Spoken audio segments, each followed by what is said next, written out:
Kanuwa kilingina bela jelen fulun wakati na amba fo obisimila hawa jamka mandi kene ka ani o sa sex spring we afo kapma di awma awo hakilna taw fo gelami bi awka na mi dokum ta kan ke juru tira labla be wile luke ka hakilna taw di oka ka dawklo kan fo ame wakati min ko sisanto de kun chaman be mo chaman ka krengren yala kuran jeli am se ga fo ni wakati nunu yere la amba ka fo ma chaman be no ube ayirana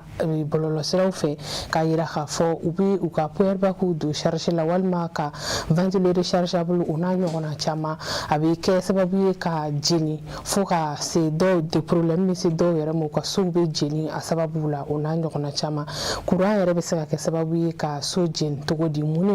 nanai farod men be saka ke wala sa ka anna dankar makala ka adan srala walma akana seka ke ani fana kololo jumu ni bala una nyona chama ore anga bijem kanta ku soni na me nega juru sra labla awre be wulu ke ko hakilna tawdi aka hukum konna na mami bambulu korona na lebna jiga masala nyon fe jem kanda kunka ali do misi garaba jalo kerengere ni ala électricien du jekulum fana siglenu électricien professionnel to la aye au secrétaire général et commission extérieure hukum konna na ambi fu ko sobe misi jalo iya ani wele bi na wala lumge famille bi soro ami fo ga téléspectateur bela jelen fo be folim ni donc vous le demandez encore kabo mais ngatonde bela jelen fo kata kay fo kidal parce que ne be tondo le kono minga bare courant kuy ko sebe no courant bara de mo donc association be sigi kalo une fois par semaine ka hakli jarabo ke ka jatimino ke ani ka blasra do ke o temen wa boya bara do fana formation yi parce que ni ko tibe bara jugu kele o tinya fika bara kala o de bara no mano donc c'est pour sans ba sigi ka jatimino ke ka laje ni na actualité mu courant ko la donc ma hakili jigabo ko hama essayer ka thème dota ka formation organisée au consensus ko sebe o kan re ka jabala la famna donc o le tien du kan so ko nan dala sona ambi fu ibna wala lim fenege famille bi sora ambi fu la yani amedo nyini wal jabu hukum konna na sima mali maw ambe uluka ni laje jaine kasoroka temeni atoy.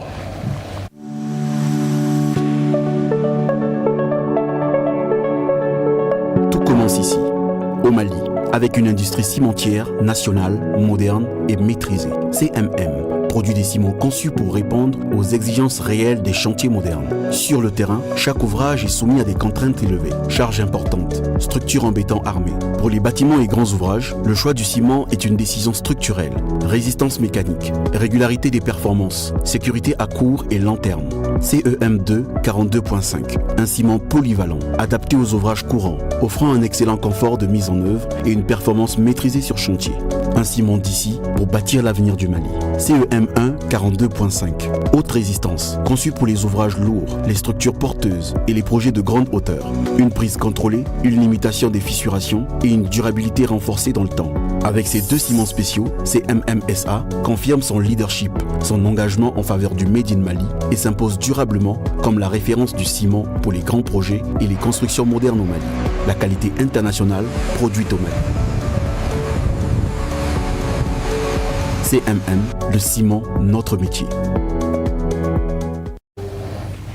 ambe akanu bako fu ko sebe kerengere ne ala munu beto ku kachubla ku siki ka anlaje ku hakilna tawdi ka welelu ke ambo beleje ni fu ko wolen mando rengere ne la munu buka gabu ku dawla sisani wakati na ufule no munu be suku ko no la munu buka salon ko ambo beleje ni fu ka bisimla jam kenkene ka ina fa anyu foto ko mina amina kuma kuran ko kambi ko lo munu bala kuna foni fefe be se ka soro la no kuna sirle no la amina be wala abi family fene chama soro wala sa ade kun ana kololo kana osoro okaso bari sojeli ko nogonte ni adeku bina mamika iyere ba don ka fola ko amanogo kololo chama be soro la fokata se abisaka ke ni yere be to ala ona nyona chama utanga ala deli ambi be foni orena e anyo fo mishi jalo ali bambulana na masala nyongo fe jam kanda kunka i be se ka fanya na mishi jalo kun kenengere jume yere be nani e sojini ami wakati mne ko sisa d'accord kasi kana tuguni courant ka tasuma mene so no bien courant jeni so no awo ami aseka fo aflabe fo nga amadam ne fo courant ka tasuma so jeni amadam ne ni non courant ka so jeni ni nana ta ka laje e biseka classe ki oroma dama dama yi parce que oroma folo yi o yi sharia ko ka barake to amna ne bara bolo kono non seulement il est exposé, il est client fana exposé. Donc o sharia est-ce que a famia jagela fo une expérience fo kana to ki be barake ka bo sharia kono parce que ni be courant barake c'est une norme do la na ma fo no norme NFC 1500 donc au début comment surtout chiso kan ani so jolé courant me mono ko sebe donc avec une mo fait ni be barake ka barake o sharia kono o follow maintenant flanant et bien baramge bara section c'est-à-dire que conducteur au film nous do sola à section qu'on normaliser ensuite surcharger quand on a que parce que nous na la G600 et bien on sort fili do bisika bara do ke wati do kono mais amanda bo bara kama donc c'est pourquoi benini technicien fait fili quand do bara na éco section respecté client ko yini kana e ka bara ke nai parce que ni mo ke et réalité parce que donc il va y a client exposé notation là donc avec une fait la fili section respectée maintenant section respectée les qu'on fait fana ka client balé à surcharger que circuit quand est-ce qu'il y a fait par exemple 600 et un salon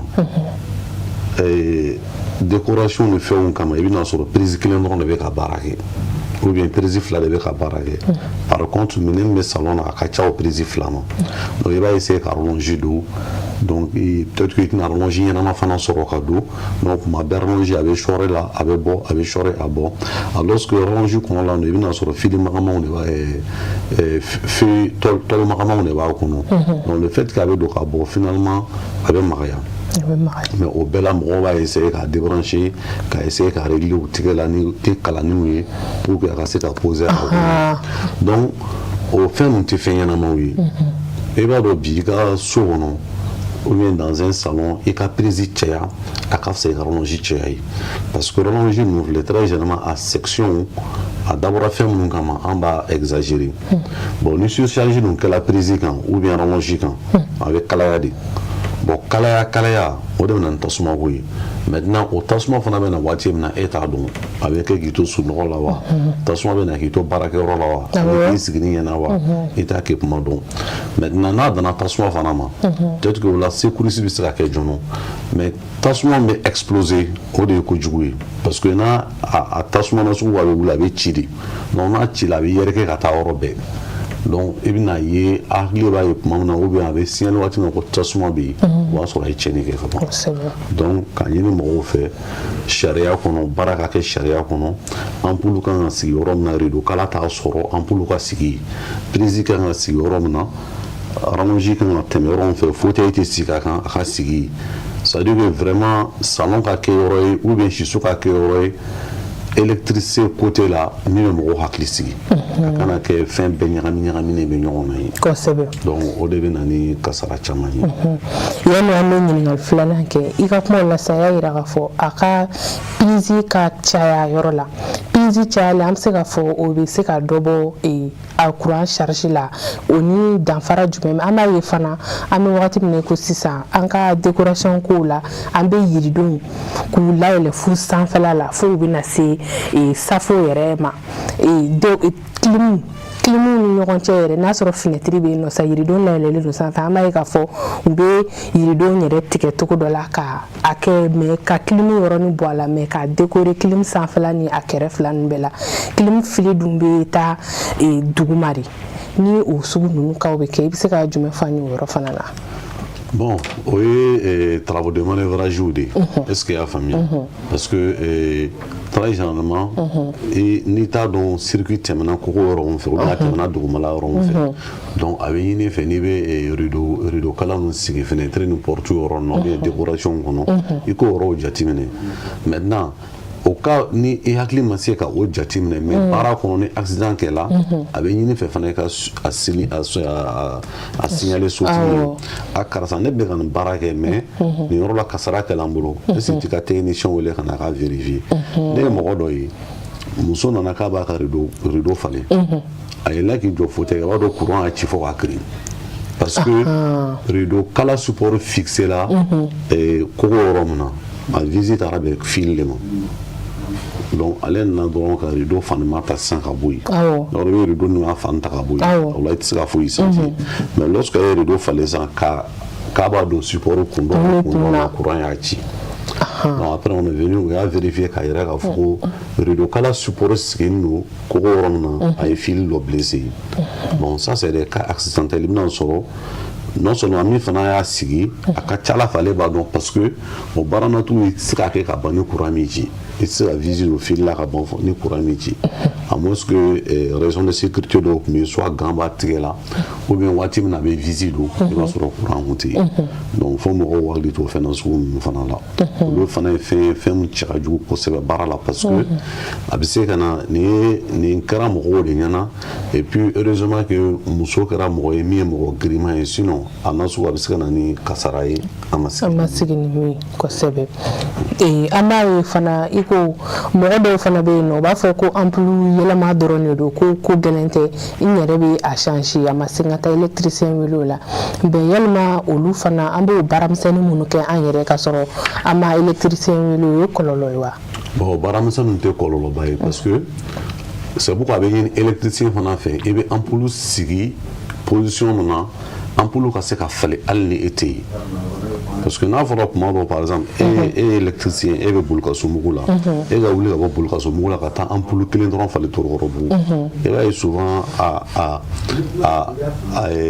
nafaba t'a la parce que i bɛ temps camanba de perdu ampulu dɔrɔn faleli kama mais par contre ni ampulu accessibilité ka nɔgɔ client la a bɛ se ka support ɲɛnama dɔ ɲini ka contact bɔ a la n'an b'a fɔ ma ko interrupteur a bɛ se k'o sauter k'a ka ampulu falen bon n'a tilala a b'a minɛ k'a lajɛ n'a ka ɲi ne bolo olu tɛ fɛn baw ye minnu f'i ka technicien wele tuma bɛɛ ka n'o fɛn ninnu na n'i yɛrɛ y'a dɔn ni ampulu accès ka nɔgɔ a faleli ka nɔgɔ là i bɛ se k'a falen y a pas de problème olu tɛ fɛn baw ye parce que ampulu fana tɛ fɛn ye min ni courant contacté non k'a fɔ k'i bolo da ampulu vert la ko courant b'i ci non n'i bɛ ampulu bɔ i bɛ se k'i bolo da douille la ka ampulu minɛ k'a déviser ou bien k'a décrocheter k'a falen le plus simplement possible olu tɛ fɛn baw ye i y'a faamuya. a faamuna o yɔrɔ fɛnɛ hukumu kɔnɔna na fɛnɛ an bɛ se k'a fɔ minnu bɛ yen nɔ n'u bɛ électricité kalan kɛ u y'a kalan kɛ mais ma diplôme sɔrɔ fɔlɔ pratique dɔɔni bɛ u la an bɛ se k'olu fana bila ka an ka courant baaraw kɛ wa i n'a fɔ courant donni yɛrɛ ampulu changer tɛ dɛ courant donni yɛrɛ n'a ɲɔgɔnna caman. bon courant baara la i b'a dɔn a mago bɛ kalan na a mago bɛ expérience ba la parce que fɛn dɔ bɛ yen fo an k'o fana ɲɛfɔ mɔgɔw ye c'est pas parce que i ni conducteur électrique ou bien récepteur dɔ donna en contact ko courant bɛ se k'i ci forcément o fana courant ci fana sariyaw de b'a la par exemple installation électrique min kɛra ka ban ni isolateur kɛ nɔ la a norme bɛɛ respecté no disjoncteur différentiel b'a la interrupteur différentiel b'a la i bɛna ye o installation ninnu olu protection élevée no kojugu ka tɛmɛ installation kan isolateur tɛ min na interrupteur différentiel t'a la disjoncteur ɲɛnɛmaw t'a la parce que installation protection mɔgɔ bɛ sensibilité ɲɛnama de la sensibilité ye mun ye c'est à dire que ni courant de futur dɔ kɛra o courant ma segin donc appareil protection de kan ka yɛrɛ k'a fɔ aw courant dɔ bɔra sisan min ma segin donc ale bɛ réagir. donc n bɛ segin ka question la sisan maintenant i ko denmisɛnninw bɛ école la n'u ma tila école la kosɛbɛ fɔlɔ mais u bɛ carré kɔnɔ yen bon a dɔw bɛ yen courage b'u la ka baara kɛ mɔgɔ bɛ se ka baaramisɛnninw d'u ma peut-être que salaire o fana u n'o fana bɛ mun mais fɛn min de don i tɛ se ka baara nasugu dɔw d'u ma parce que olu mɔgɔ dɔ bɛ électricité kalan kosɛbɛ k'a sɔrɔ a ma taa école la a bɛ baara kɛ sariya kɔnɔ baara nin ye mɔgɔ yɛrɛ ka cɛsiri niveau de ye mais école ka installation sugu dɔ d'a ma k'a kɛ farati b'a la farati b'a la o kɔnɔ tɛ se ka mɔgɔ encourager o la k'a fɔ mɔgɔ min kan ka san 4 kɛ école la a bɛ deuxième année la sisan a bɛ carré kɔnɔ ye bon n bɛ se ka installation complète ta ka d'a ma farati b'a la est-ce que y'a faamuya a kɔni mɔgɔ bɛ se ka accompagner ou bien ni mɔgɔ bɛ se ka jɛ k'a kɛ min ka espérance ka bon n'ale ta ye olu tɛ kojugu ye o parce que a mana kɛ togo o togo o tɛna to ten don dɔ patron de don parce que an b'a ye k'a fɔ an ka du kɔnɔ sisan ne ye n ka yɔrɔ jɔ ou bien ne ka yɔrɔ ne ye a laban bon ventilo kan ka don a la sisan ou bien ampoule kan ka don a la ne b'a fɔ n ko ne denkɛnin bɛ carré kɔnɔ yanni n ka taa wari di mɔgɔ wɛrɛ ma o k'a kɛ o bɛ se ka na dɔrɔn k'a installer o yɔrɔ de la n y'a ɲininkali o ye fɛn misɛnninw olu tɛ installation ba ye o a faamuna i bɛ se k'a fɔ an ɲɛna an bɛ wagati min na i ko sisan to kabulu sugu jumɛnw de bɛ se ka na ni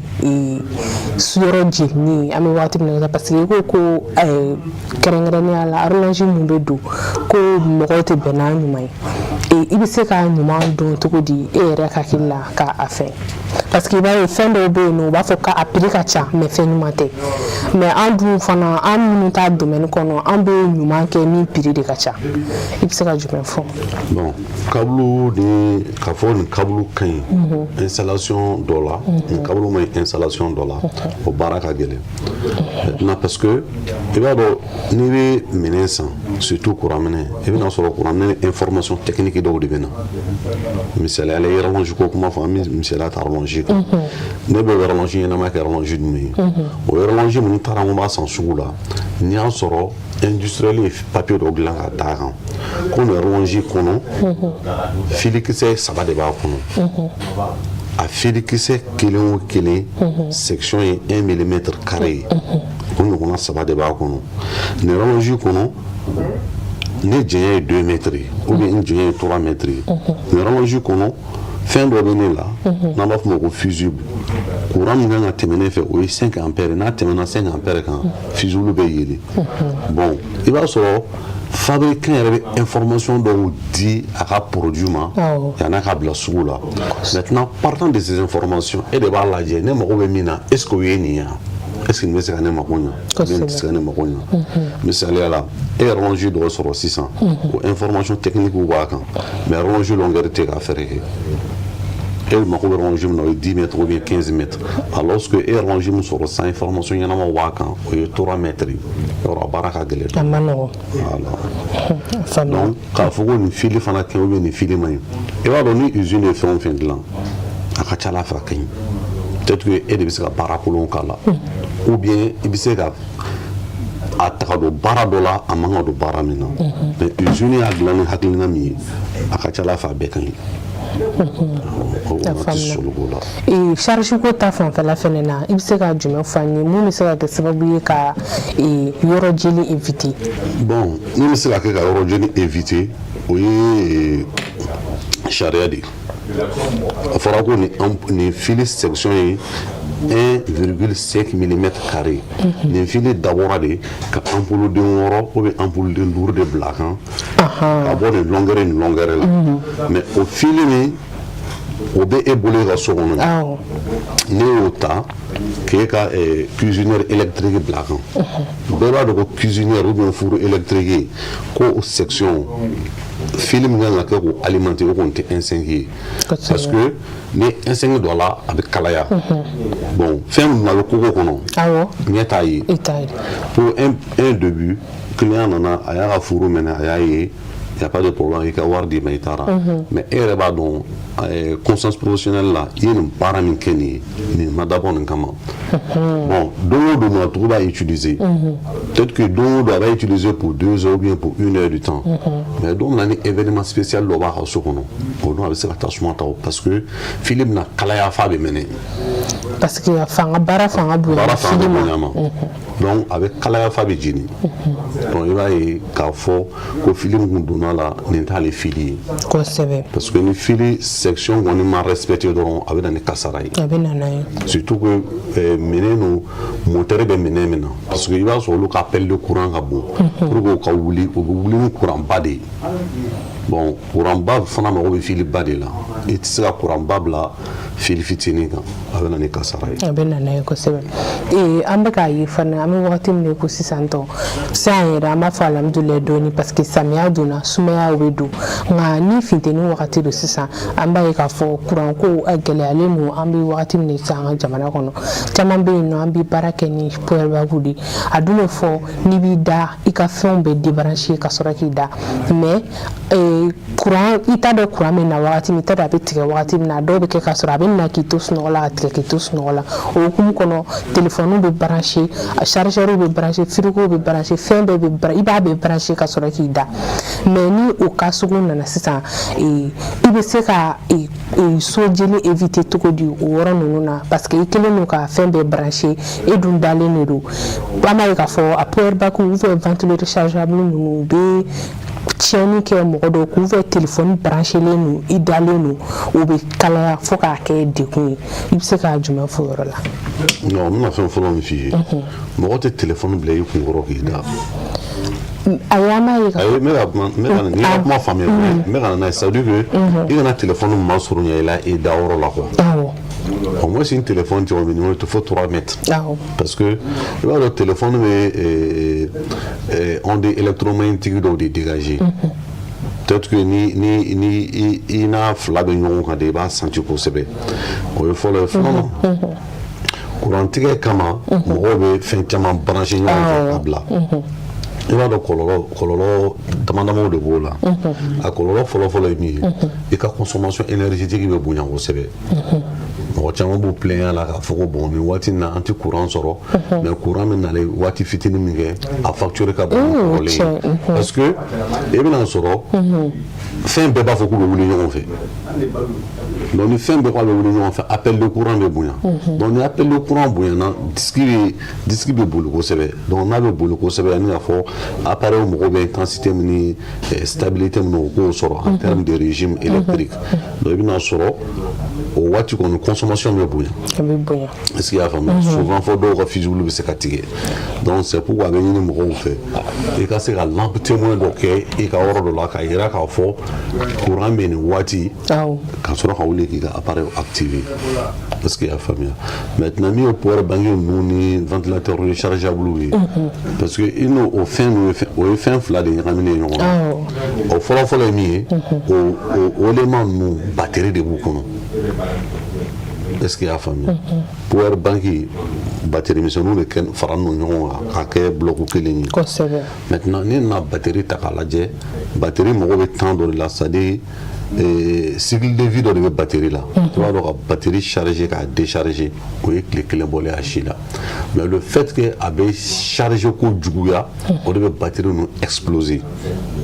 souvent i bɛna sɔrɔ batterie dɔw bɛ charger f'a tigi bɛ ɲinɛ a kɔ courant na maintenant dɔw bɛ yen i bɛna sɔrɔ fana u bɛ fonction non seulement power bank branché ninnu minɛn dɔ branché ninnu power bank kan mais ale fana branché ninnu courant na. awɔ wa ye minɛn fana min branchelen don fana bɛ ka utiliser. a tɛ ɲɛnabɔ kosɛbɛ a tɛ ɲɛnabɔ parce que o la stabilité tɛ se ka na e ka principe o fonctionnement kɔnɔ parce que appel de courant bɛ yen usage bɛ yen production bɛ yen donc o ko nin bɛ mɔgɔ sɛgɛn dɔɔnin parce que ne ye ninnu lajɛ o élément saba ninnu ɲɔgɔn cɛ protection ɲɛnama tɛ yen. a tɛ yen. donc o bɛ se ka na ni power bank exploser de ye maintenant batterie ventilo rechargeable ninnu o ni power bank ninnu a bɛɛ ye principe kelen de olu fana batterie de b'u kɔnɔ ou bien pile de b'u kɔnɔ a bɛɛ ye fɛn kelen ye u bɛ charge la donc a ma nɔgɔ quoi. a ma nɔgɔ an bɛ se k'o yɔrɔ fɔ o la. parce que o fɛn ninnu bɛɛ bɛna sɔrɔ qualité kow de don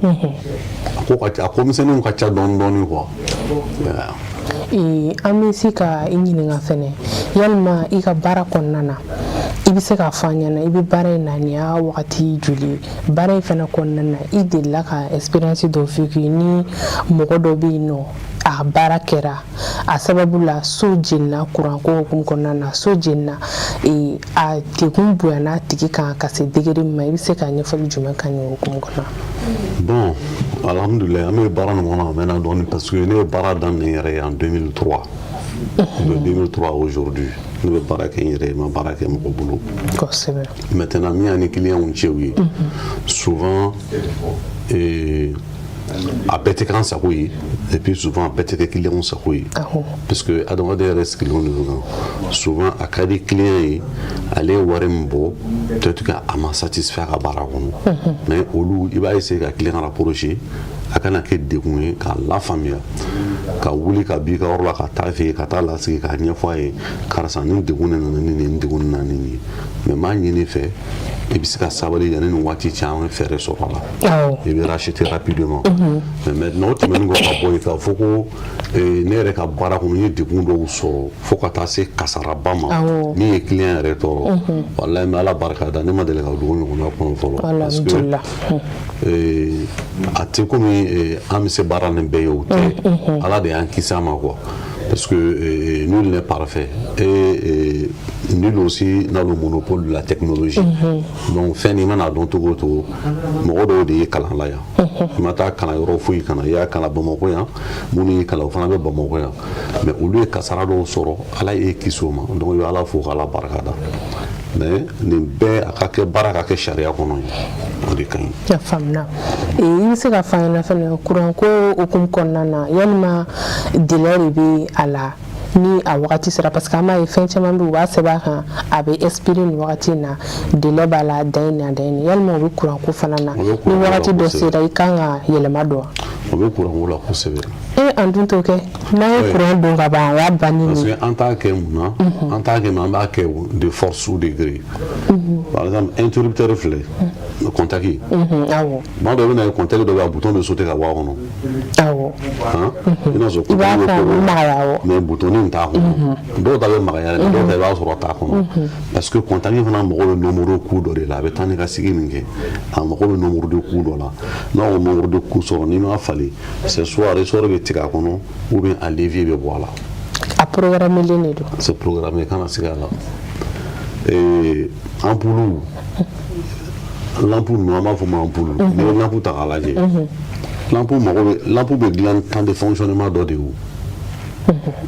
soit il est là pour 6000 heures ou bien pour 3000 heures n'o dafara ampoule bɛ tigɛ o. A bɛ tigɛ tuma dɔw la a bɛ tigɛ a yɛrɛ ma. donc a ma i tɛ diyagoya k'a fɔ ou bien technicien k'a f'i ye ko nin ampoule sera falen a bɛ tigɛ o tɛna i b'a faamuya o. Awɔ. Installation électrique a bɛ se yɔrɔ dɔ la i bɛna sɔrɔ filiw bɛ zo ta donc fɛn bɛɛ bɛ périmé fɛn bɛɛ surtout kuranmafɛn tasuma bɛ don a la kuma dɔw a sumanen don kuma dɔw a ka kalan o ta de ka teli ni fɛn bɛɛ ye maintenant k'a fɔ ko bon ni ampoule ou bien ni interrupteur ou bien ni fili électrique ni san hakɛ a kan ka falen ni ampoule ni san hakɛ a kan ka falen an bɛ se ka kuma min kan o ye filiw ta ye par exemple maintenant so yɛrɛ hali bâtiment yɛrɛ à un moment donné a ɲininen don i fɛ mɔgɔ minnu ye bâtiment kɛ i k'o rappeler ou bien u bɛ fiche technique dɔw t'i wele k'a fɔ ko nin waati la sɔnni kɔni a kan ka ci ka jɔ kɔrɔ ye o ye fɛn bɛɛ ye produit bɛɛ ye o ye fɛn bɛɛ de ye k'a ci ka jɔ kɔrɔ ye ka ci ka jɔ kɔrɔ ye parce que i bɛna sɔrɔ nɛgɛ sɛgɛla ciment sɛgɛla robinetiw sɛgɛla courant filiw sɛgɛla fɛn min na a ma nɔgɔn mɛ a bɛ kɛ kɔni an b'a renouveler dɔɔni dɔɔni k'a ci ka jɔ a kuma bɛ caya an bɛ don min na i bɛ bi dɛ i bɛ se ka mun fana fɔ an ye an bɛ wagati min na i ko sisan fana an bɛ samiya wagati de la yɔrɔ kuranko fanfɛla la parce que a bɛ fɔ ko ni kuran san bɛ ka na i k'i ka tele faga ani fɛnmafɛn minnu b'i bolo ko k'olu faga ka sabu kɛ san kaba i bɛ se ka jumɛn fana fɔ an ye mɔgɔw bɛ se k'u adapter cogo di kuranko fanfɛla ninnu na samiya hukumu kɔnɔ komi an b'o de la. D'accord an bɛ se ka min fɔ la parce que o fana installation électrique fana la o fana bɛɛ prévoit no installation électrique kɔnɔ est-ce que y'a faamuya a bɛ f'i ye ko n'i ye so jɔ i ka parafoudre k'a la parafoudre circuit c'est à dire que installation balen kɔfɛ parce que kaba pɛrɛn fana ye courant de ye o est-ce que y'a faamuya kaba pɛrɛn ye courant de mais c'est intensité c'est de l'intensité plus élevée k'a tɛmɛ an bɛ min dɔn kan sinon courant de don est-ce que y'a faamuya parce que i t'ale phénomène ye ni samiya tɛ donc samiya fɛ courant fila b'a fɔ k'u bɛ ɲagami ɲɔgɔn na donc a bɛ court-circuiter quoi c'est comme i ye courant fil fila ta i tɛgɛ la k'a da ɲɔgɔn na i b'o ye cogo min na a principe de fonctionnement bɛ ten donc installation la a bɛ ɲini mɔgɔw fɛ u ka parafoudrew don ni yɔrɔ minnu équipement wɛrɛ bɛ yen i n'a fɔ radio ni télé mɔgɔw ka paratonnerw k'a la ça veut dire que nin bɛɛ prévoit installation électrique kɔnɔ bon maintenant ni san mɛna ka télé faga ou bien ka radio faga bon olu fana condition de b'o la parce que ni a sɔrɔla i bɛ réseau public kan très général i bɛna sɔrɔ réseau public fana kɛ no k'a ka élément de protection sigi a ka circuit la est-ce que a faamuya tant que o élément dɔ ma tiɲɛ a ka ca Ala fɛ e kisi n'u parce que e fana ka parafoudre bɛ i ka installation kɔnɔ mais maintenant ni o élément dɔ tiɲɛnen de don fɔ o kɔlɔlɔ bɛ yɛlɛ ka na se e ma parce que fɛn na a bɛna courant fil de fɛ o ni décharge kɛla élément dɔ de b'a capter ou a bɛ don circuit kɔnɔ mais n'a donna circuit kɔnɔ i bɛna sɔrɔ réseau public la olu ka système de protection b'a essayer k'a corriger ka na tuma dɔw i b'a ye a bɛ tigɛ sɔnni courant bɛ tila ka na donc olu fana b'a corriger dɔɔni dɔɔni de ka na mais en réalité ni yɛrɛ de bɛ siran quoi hadamaden ni de bɛ siran ni a ye yelen tigɛ ka sɔrɔ téléphone b'i bolo f'i ka téléphone bɛ tigɛ la ka di mais très général i bɛna sɔrɔ téléphone portable la effet ba t'a la parce que nous téléphone contact électrique il faut que 100 pylône ne bɛ appel blakana donc ne b'a lamɛn mais kaba pɛrɛnni o tɛ se ka bɔ pylône na ka na don ne ka téléphone non sisan olu dɔw la cogo di ensuite kaba pɛrɛn bɛ se ka téléphone sɔrɔ cogoya dɔ de la accident bɛ kɛ donc accident bɛ se ka kɛ peut-être que san bɛ ka na et puis san kɔrɔ bɛ i sen na téléphone b'i kulo la maintenant ni décharge kɛla interférence bɛ se ka don i ka téléphone na là tu es exposé i tɛ so kɔnɔ i tɛ yɔrɔ fo i bɛ kɛnɛma bien ouvert là o la bɛ se ka kɛ ou bien ne ka téléphone filɛ sisan n sigilen don a bɛ charger la téléphone fana bɛ ka utiliser maintenant ni décharge kɛra n'a donna réseau public la ne y'a sɔrɔ i bɛ réseau public ka réseau de kan peut-être que a interférence bɛ se ka na a bɛ se ka téléphone exploser mais k'a fɔ ko téléphone portable ou bien téléviseur ou bien radio k'olu bɛ kaba pɛrɛn attirer o t'a attirer dɛ accident kɔni bɛ se ka kɛ accident bɛ se ka kɛ o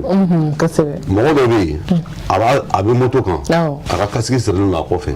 bɛ se ka bɔ yan fɔ dugu kɔnɔ foyi tɛ yen mais accident bɛna don min na i t'a dɔn mais mɔgɔ dɔ fana bɛ casque b'a kunna a bɛ accident kɛ non accident bɛ yen mais o ni téléphone ni téléviseur ni frigo ni décodeur bɛ foudre attirer a tɛ se ka k'a causer mais accident kɔni bɛ se ka kɛ o kɔrɔ sisan an bɛ se ka an ka téléphone utiliser san kɔrɔ k'i to so kɔnɔ portable i bɛ se ka appel fɛnɛ kɛ sisan i bɛ se k'a kɛ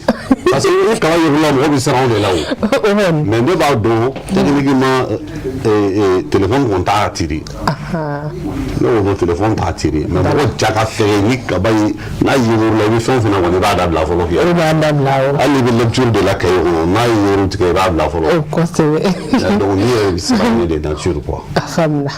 an y'o yɔrɔnin walawalali diyara an ye kosɛbɛ an b'i fo an bɛ nɛgɛjuru sira labila kanubagaw fɛnɛ ka weleli kɛ yan'o cɛ an b'a fɔ ɲɛna an bɛ n'Ala sɔnna a ma araba o araba an bɛna to ka maa dɔ ta ni o ye mercredi ye ale bɛ na an bɛ jɛ aw bɛ weleliw kɛ ka ɲɛfɔliw kɛ ale bɛ ladilikanw di aw ma ni Ala sɔnna a ma an bɛ na daminɛ ni Ala ye sini yira an na ni heure kelen na serifula kan an bɛ a fɔ ɲɛna nɛgɛjuru sira bamanankan na o ye 93 91 68 92 aw fɛnɛ hakilina ye jumɛn an ka jɛmukan dakun kan jɛmukan dakun bɛ tali kɛ min kan o de ye courant ni an b'a fɔ a ma électricité kɛrɛnkɛrɛnnenya la a bɛ degun mun lase yɔrɔ jeliw o n'a ɲɔgɔnna caman kɔlɔlɔ mun b'a la a bɛ na cogo di ani fɛɛrɛ minnu bɛ se ka sɔrɔ walasa ka dankari kɛ a la o de an ka jɛmukan dakun ye ni an ye walawalali caman k'a la hakili la aw ye faamuyali caman fɛnɛ sɔrɔ an ka dakun na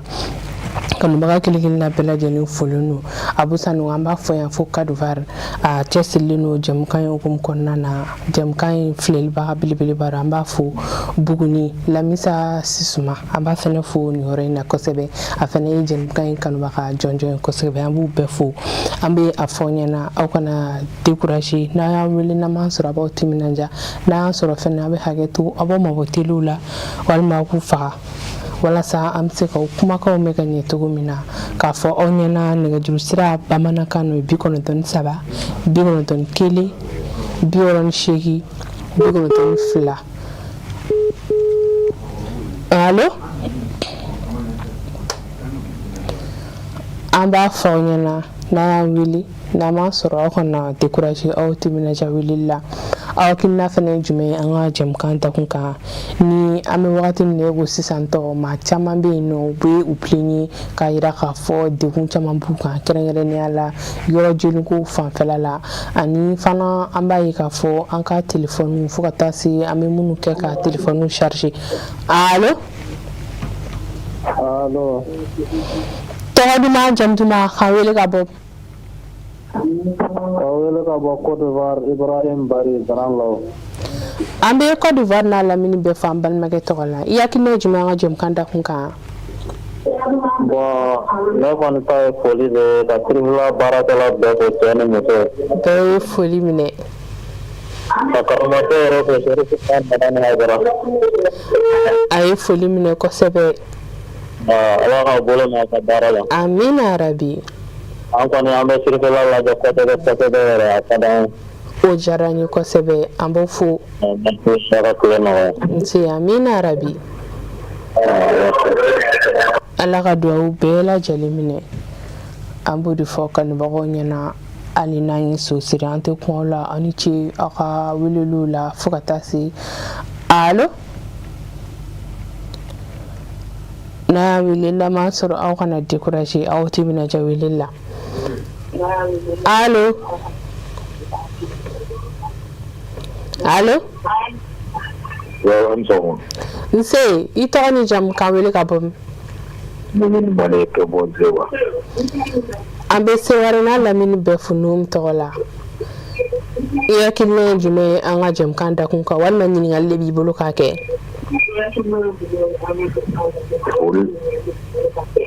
foli bɛ baara taabolo kan o diyara n ye kosɛbɛ ne karamɔgɔ ko fɔ Côte d'Ivoire dugukolo kan a ye foli minɛ nin wagati in na Ala ka segin n'a ɲuman ye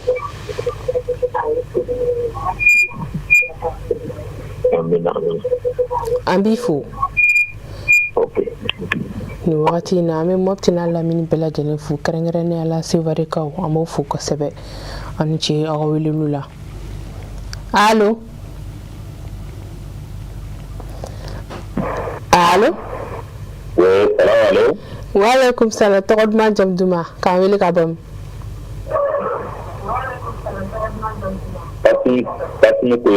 min an b'i fo ka yanfɔlila n'a lamini bɛɛ fo i tɔgɔ la i hakilina ye jumɛn ye jɛmukan dakun kan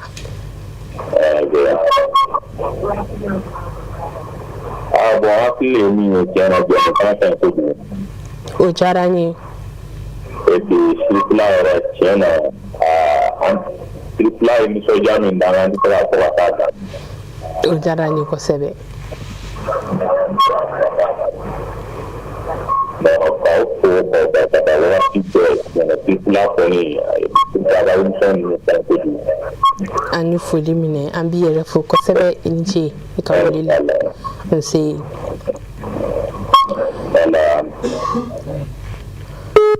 i ni ce i ka wele la allo allo i tɔgɔ duman jamu duman k'an wele ka bɔ min Saka Bɔra Segu an bɛ Segu n'a lamini bɛɛ fo i tɔgɔ la i Bɔre Saka Bɔra ka bɔ Segu i hakilina ye jumɛn ye an ka jɛmukan dakun kan ne fa kɔri baasi t'ala kɔni alhamdulillah Ala ka bolo n'a ka baaraw la amina yarabi Ala ka duwawu bɛɛ lajɛlen minɛ an b'i fo kosɛbɛ ka Segu n'a lamini bɛɛ fo nin yɔrɔ la allo allo Assalamualaikum. Waalaikum salam tɔgɔ n'a jamu duman ka wele ka bɔ Ale ka bɔ Sikaso. an bɛ Sikaso n'a lamini foyi tɔgɔ la yakina jumɛn jamukan da kun kan ne fa Ka hakilina bɔ tɛ na ka sɛnɛkɛ fo dɔrɔn. an ye foli minɛ Ka foli dɔrɔn. Ani ce aw yɛrɛ ka baara la. nse ala ka dugawu bɛɛ lajɛlen minɛ an b'i fo an b'o de fɔ an ka dakun bɛ tali kɛ min kan o de ye kuranko ye kuran bɛ se ka dekun mun ladon sow kɔnɔna na kɛrɛnkɛrɛnnenya la yɔrɔ jeli ta fanfɛla la aw hakilina ye jumɛn ye ni ɲininkali bɛ minnu fana bolo ka kɛ n'an bɛ se ka minnu jaabi baasi fosi t'a la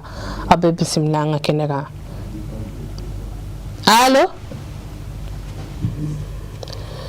n'a y'a wele n'an ma sɔrɔ an kɔni allo Somɔgɔw bɛ di? alhamdulillah i tɔgɔ ni jamu k'an wele ka bɔ min Ok, Ibrahima Kulibali Segu. an bɛ Segu n'a lamini bɛɛ f'i tɔgɔ la Vraiment a ka émission a diyara n ye kosɛbɛ. o diyara an ye An bɛ technicien yɛrɛ fo vraiment a ka walawalali la kosɛbɛ. a ye foli minɛ a tulo b'i la Vraiment a ye mɔgɔ bila kosɛbɛ sira ɲuman kan. kosɛbɛ Ok, aw merci. i ni ce allo allo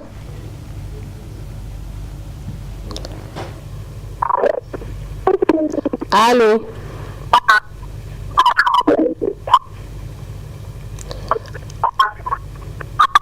Allo? tɔgɔ duman jamu duman k'an wele ka bɔ min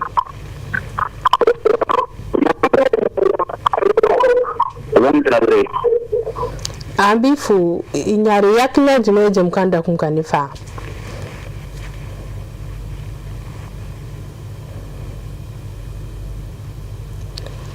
allo an b'a fɔ aw ɲɛna aw kana décourager weleli la n'a y'a wele n'an ma sɔrɔ a b'aw timinanja allo allo a bɛ ka i k'i mabɔ tele la an b'a ye hakɛto ɲini k'aw fɛ n'a ye weleli ka bɔ mɔgɔ tele la walima k'u faga walasa an bɛ se ka kumaw mɛn ka ɲɛ cogo min na allo allo i tɔgɔ ni jamu k'an wele ka bɔ min du Kamara ka bɔ Dugunikɔrɔ. an bɛ Dugunikɔrɔ n'a lamini bɛɛ fɛ tɔgɔ la i Kamara Nse i hakilina ye jumɛn ye jamukan da kun kan ne ba alhamdulillah.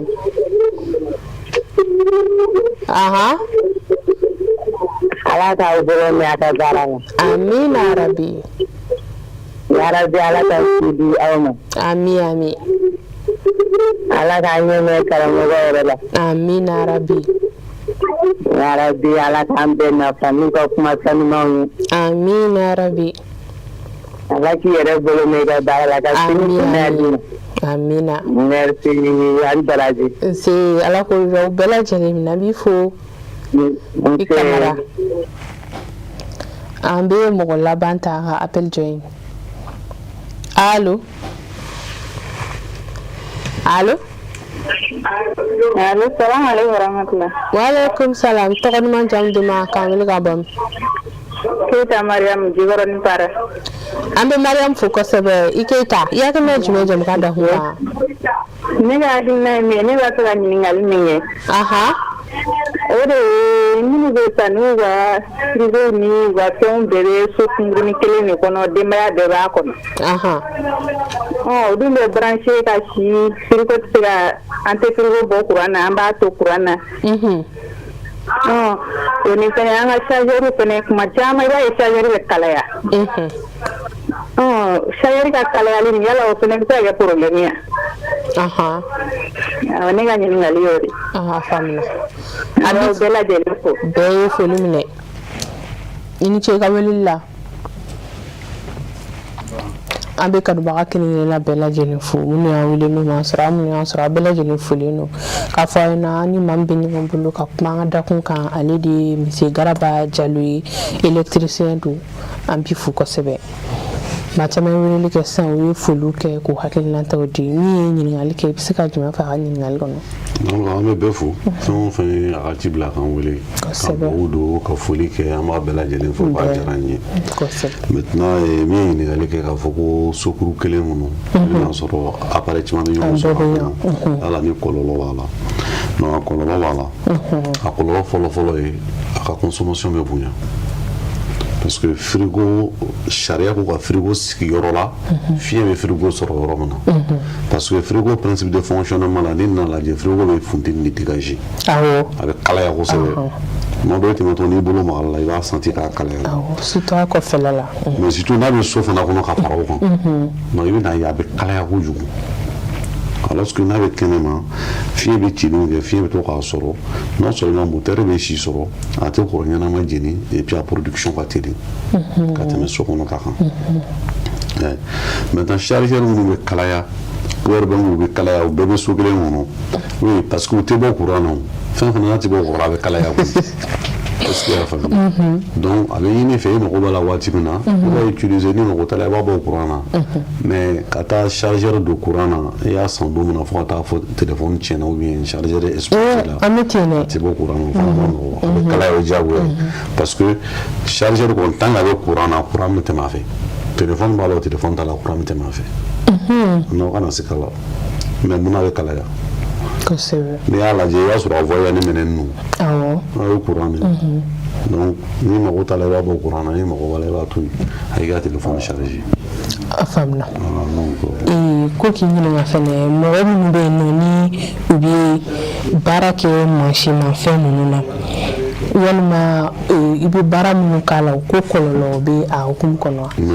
awɔ i n'a fɔ i ka baara bɛ bɛnnen don mansin de ma i y'a turulen don ni mansin i n'a fɔ minnu bɛ baara kɛ ordinateur la u ka bureau kɔnɔna ni salle kɔnɔna na sa mansin bɛ chaleur min dégager ka s'o ma ko kɔlɔlɔ b'a la. bon i b'a dɔn kɔlɔlɔ bɛ fɛn bɛɛ la o kɔni kana sigi a la courant minɛ fɛn o fɛn a kɛla courant minɛ fɛn o fɛn a kɛla qualité fɛn o fɛn tant que récepteur de don a bɛ kalaya a bɛ gaz dégager maintenant o gaziw peut-être que médecin de bɛ se k'a fɔ ni gaz effet inconvénient ye ou bien pas mais a mana kɛ cogo o cogo a bɛɛ kɔni bɛ gaz dégager bon gaz fana n'i b'a respirer n'a ka ɲi ma n'a ma ɲi ma i b'a dɔn i bɛ se ka taa analyse kɛ o parce que a b'a fɔ k'a b'i étouffer donc n'i bɛ ka fɛn sama ka bila n'a tɛ ka i degun il y a pas de problème n'a bɛ k'i degun i b'a bila. I b'a bila a faamuna ko de ɲininka fana sugu jeli ninnu ko an b'a ye k'a fɔ mɔgɔ caman b'a fɔ ko a bɛ kɛ ka kunba ye courant de ko kɔlɔlɔ jumɛn i bɛ se ka jumɛn fɔ an ɲɛna walasa ka o éviter. o sugu ko a kuma ka ca an delila ka kuma sugu kan i b'a dɔn sugu ne yɛrɛ bɛ siran fɛn min yɛrɛ ɲɛ o ye sugu installation ye parce que i bɛna sɔrɔ a ko ninnu tɛ ko jɔlenba ye bon mɔgɔ kelen i ye immeuble dɔ jɔ immeuble min e ka calcul la ko ka compteur 10 ta ou bien compteur 5 ta bon o compteur 5 selon les calculs de puissance du technicien min ye installation kɛ i bɛna sɔrɔ sariya yɛrɛ bolo kɔnɔ maintenant compteur kelen i bɛna sɔrɔ a kun bɛ a 250 mètres ani compteur cɛ olu bɛɛ ye baara ye mɔgɔ tɛ se ka fɛn minnu contrôler ka ɲa parce que a fili tugudaw ka ca a tigɛdaw ka ca a tonnen don ɲɔgɔn kan donc i bɛna sɔrɔ baara in tɛ baara ye min bɛ mɔgɔw hakili sigi o ye fɔlɔ ye kosɛbɛ maintenant ni fili cayara ɲɔgɔn kan i bɛna sɔrɔ a bɛɛ tɛ baara ɲuman ye parce que mɔgɔw tɛ temps sɔrɔ ka connexion kɛ ko ɲa ou bien ka vérifier est-ce que a serrage ka ɲi de temps en temps ou bien compteur ninnu est-ce que u bɛ ka réagir normalement parce que sugu fana problème dɔ fana ye sugulamɔgɔ mago bɛ courant de la mais a mago tɛ courant sariya la fana ye gɛlɛyaba ye sugu kɔnɔ i y'a faamuya sugu la i bɛna sɔrɔ compteur tɛ se donni min kɔrɔ o donni bɛ d'a kan bon sariya ko don compteur tɛ se donni min kɔrɔ n'i b'o donni d'a kan i ka taa réseau public fɛ yen ka déclaration kɛ k'a fɔ bon ne tun ye compteur min demandé 10 ampères kun don mais bi an ka baara bonyana 10 ampères ma an bɛ fɛ ka kɛ 15 ampères an bɛ fɛ ka kɛ 20 ampères ye donc f'i ka taa réseau public de fɛ yen olu ka services commerciaux la olu fana ka mɔgɔ bila ka na kana lajɛ ka sɔrɔ en retour k'i ka disjoncteur falen bon ni e ye mɔgɔ dɔ ɲini ten o kana ka n'i ka disjoncteur lajɛ k'a fɔ non ni de b'a la ou bien an k'a falen n'i y'a falen sariya bɛ minɛ parce que réseau public ka produit bɛɛ lajɛlen n'i y'u lajɛ u codifielen de don o ye fɔlɔ ye filanan u plombelen de don bon e dun i tɛ se ka plomb tigɛ parce que o sariya t'i bolo n'i ye plomb tigɛ dɔrɔn i bɔra sariya kɔnɔ n'i ye compteur fana ta ka bɔ i ka yɔrɔ la i ka secteur la ka taa n'a ye secteur wɛrɛ fana la i bɔra sariya kɔnɔ n'i ye produit wɛrɛ fana ta ka na sigi compteur kan min tɛ sariya fana kɔnɔ sariya b'i nɔ minɛ donc a baara ɲuman ye min ye i ka tɛmɛ réseau public fɛ fɔlɔ ka sɔrɔ k'a kɛ i y'a faamuya mais sugulamɔgɔw ka teli o de ma olu mago bɛ courant de la o mago tɛ courant sariya la bon ni dun mago tɛ courant sariya la courant tiɲɛni kɛ courant foyi t'a la i y'a faamuya donc a bɛ ɲini sugulamɔgɔw fana fɛ vraiment u ka essayer ka sugu courant ko ka ordonner dɔɔni filiw bɔnnen gulonnin bɛ sanfɛ u kunna filiw bɔnnen bɛ duguma u senkɔrɔ ka dɔɔni u ka essayer ka ordre don a la parce que sugu ye dayirimɛ ɲini yɔrɔ de ye i dayirimɛ ɲinitɔ n'a fɔra i ka magasin bɛ taa jeni pour une mauvaise installation o ye kasaraba lase i yɛrɛ ma donc ala ka bɛɛ lajɛlen kisi amina de f'u ye a faamuna mais i ko sugu installation ko la ko i bi farati a la aw minnu expérimentelen no a la san joli ne hakili la aw de kan ka a fɛn gɛlɛma sugu ninnu ta ba la ka a kɛ aw ka baara yɛrɛ ye kɛrɛnkɛrɛnnenya la i y'a dɔn sugu d'abord pour que i ka se k'o baara min kɛ fo k'a dɔn mɔgɔ i k'a dɔn d'abord jɔn bɛ ka sugu gérer ni tɛ o dɔn ni mairie de b'a gérer ou bien ni autorité wɛrɛ de b'a gérer ou bien ni sugulamɔgɔ wɛrɛ de bɛ sugu gérer sinon nous on est prêt k'o rencontrer k'a ɲɛf'u ye baara kan ka kɛ sariya kɔnɔ cogoya min na anw tɔɔrɔ mais i bɛ ɲɛsin jɔn de ma parce que f'i k'o de fana dɔn bon sisan n'i wulila k'a ɲini k'i bɛna dɔn sugu gestion bɛ mɔgɔ minnu bolo i bɛ taa tila o ko la tuma o tuma i b'a sɔrɔ san yɛlɛmala i y'a faamuya donc a ko ma nɔgɔ dɔɔni sinon k'a fɔ ko n'an y'u ye an n'an y'u ye ɲɔgɔn ye an bɛ dɛsɛ k'o ɲɛf'u ye non an tɛ dɛsɛ k'a ɲɛf'u ye an tɛ dɛsɛ fana k'u bilasira kosɛbɛ yanni kumakuncɛ kuma cɛ ni ɲininkali ko sisan samiya la ni fili tigɛra ka bin ji la mɔgɔ min bɛ tɛmɛ yalima o bɛ se ka kɔlɔlɔ éviter cogo di a ka ca ala fɛ ni fili tigɛra ka bin ji la ni réseau public ta de don i bɛ se ka fɛn fɔlɔ min kɛ aw minnu y'a ye a bɛ weleli kɛ service dépannage la n'i ye wele kɛ service dépannage la i bɛ explication d'olu ma i bɛ wele kɛ protection civile la i bɛ explication d'olu ma donc a ka ca ala fɛ olu fila la min mana min kun ye olu bɛ se ka câble ka isoler c'est soit o bɛ courant tigɛ poste kɔnɔ k'a ta ka bɔ ji la ou bien solution kɔni bɛ sɔrɔ ka isoler ka bɔ mɔgɔw senkɔrɔ maintenant ni réseau public ta tɛ câble usager dɔw ka câble o fana bin n'o ji la bon a ka ca ala fɛ o câble min bɛ bin ji la a bɛ réagir rapidement n'i ka installation ka ɲi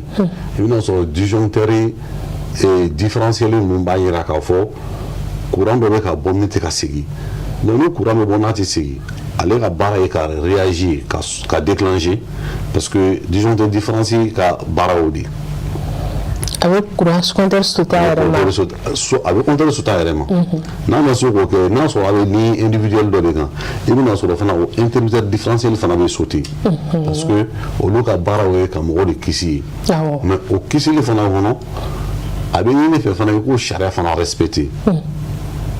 par exemple ligne kan ka sécuriser un disjoncteur de 6 ampères ou bien de 3 ampères ne ye disjoncteur de 20 ampères ta ka don o la yɔrɔ tɛ se k'o sécuriser est-ce qu'il y a faamu voilà donc ligne disjoncteur sélection ka kɛ ko ɲa ka choix ɲɛnama k'u la ka interrupteur différentiel sigi avec plus de sensibilité ni nana n'o ta k'a lajɛ i bɛna sɔrɔ très généralement réseau public bɛ disjoncteur différentiel minnu d'an ma c'est des disjoncteurs calibrés à 500 milliampères ou ka pouvoir de coupure donc e fana tɛ se ka disjoncteur fana sigi i fana fɛ yen min fana ye 500 milliampères ye donc toujours e b'a ɲini ka jigin duguma donc o dugu fana i bɛna sɔrɔ i bɛ se ka disjoncteur ou bien interrupteur min sɔrɔ olu tɛ tɛmɛ 300 milliampères kan donc il faut qu'il y ait vraiment sensibilité ɲɛnama se ka kɛ équipement de protection la. O kɔrɔ b'a yɛrɛ sisan to ni y'a courant sautera yɛrɛ ma compteur sautera yɛrɛ ma kana taa kala a ɲɛɲini fɔlɔ. Ni problème dɔ de bɛ yen. Awɔ parce que sisan ni a kɛra fili binna ji la o ne taara bala la o ne bɛ se k'an yɛrɛ protéger cogo di ne bɛ se ka sauver cogo di n yɛrɛ ka sɔrɔ pompier ou bien fɛn ninnu ma na fɔlɔ. Bon o ye ni e de ye victime ye a ka ca ala fɛ i tɛ se k'i yɛrɛ sauver o mɔgɔ wɛrɛ de bɛ se k'i sauver e tɛ se k'i yɛrɛ sauver parce que e de accidenté ye donc accidenté kɔni fɔ n'ala ye si jan d'i ma sinon a ma nɔgɔ i tɛ se k'i yɛrɛ a bɔ a la cogoya dɔw la. A faamuna folikan jumɛn b'i bolo kumakuncɛ kuma la. Folikan laban ni kumakuncɛ kuma bɛ yen k'a fɔ clients ye vraiment u k'u hakili to entretien des équipements électriques la. Kosɛbɛ. Courant minɛ tɛ fɛn ye n'i y'a san ka sigi fɛ a banna o tɛ que ça soit électricité que ça soit panneau solaire ka hakili to onduleur ni panneau ni fɛn o fɛn courant minɛ n'a b'i ka so k'i hakili to entretien na c'est très important. Kosɛbɛ. O de bɛ kisi fɛn caman ma. n'o tɛmɛnen kɔ ka bɔ an bɛ bɛɛ lajɛlen fo sisan n'a sɔrɔ an ka kuma dɔ ye mɔgɔ dɔ sɔrɔ min ma bɛn an bɛ yafa ɲini u fɛ. O ye fili ye an b'a lawaleya kama. An bɛ bɛɛ fo yanni an ka jɛmukan datugu an bɛ taa Sima Mali mɔgɔw fɛ yen nɔ an bɛ u ka fɛn ka sɔrɔ ka segin ka na.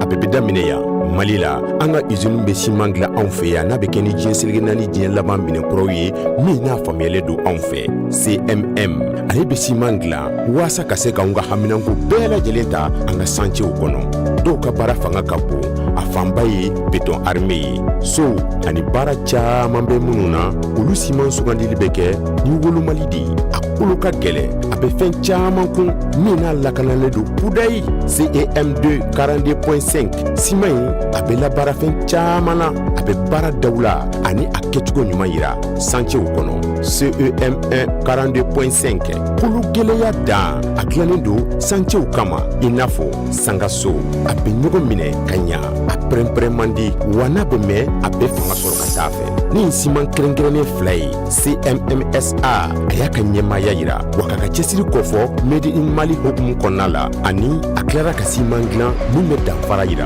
an ka siniɲɛsigiw baara la n'o bɛ kɛ ka bɛn ni an ka chantier belebelebaw ye Mali kɔnɔ diɲɛ dilanfɛnw la ŋana dilannen don Mali la ciment an ka baara.